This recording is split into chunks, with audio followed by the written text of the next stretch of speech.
Article number 11 बात करता है संसद द्वारा नागरिकता के अधिकार का विधि द्वारा विनियमन, यानी कि नागरिकता में कोई भी अधिकार बढ़ाना हो, घटाना हो, यह सारे काम संसद द्वारा किया जाता है। नागरिकता में कोई भी चेंजेस करना है, उलटफेर करना है, कुछ भी बढ़ाना घटाना है तो किसी के हाथ में नहीं है।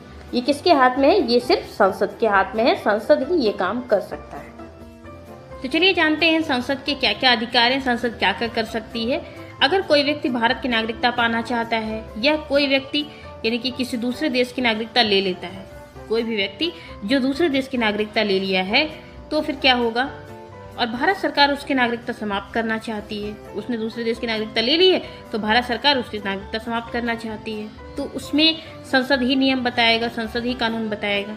अर्थात नागरिकता से संबंधित अन्य सभी विषय जैसे कि एकल नागरिकता, एनआरआई के लिए नागरिकता के क्या प्रावधान दिए गए हैं, इसके लिए इंडियन ओरिजिन के लिए क्या प्रावधान है, तो इन सब के लिए नागरिकता के लिए कोई भी प्रावधान बनाना है तो वह सब संसद ही बनाएगा। यह काम किसी और को नहीं सौंपा जाएगा, केवल संसद ही बनाएगा। यही बात भारत के संविधान के अनुच्छेद नंबर 11 में कही गई है। अनुच्छेद 11 संसद को यह पूरा अधिकार देता है कि नागरिकता को लेकर कोई भी नियम बनाना हो, कोई भी चीज इसमें घटानी है, बढ़ानी है तो वो इजिली कर सकती है। नागरिकता के लिए कानून बनाने का पूरा अधिकार संसद को हमारा भारतीय संविधान का अनुच्छेद नंबर 11 देता है। इसी अधिकार का प्रयोग करते हुए संसद ने अधिनियम 1955 का निर्माण किया, जिसमें नागरिकता देने और समाप्त करने की चर्चा दी गई।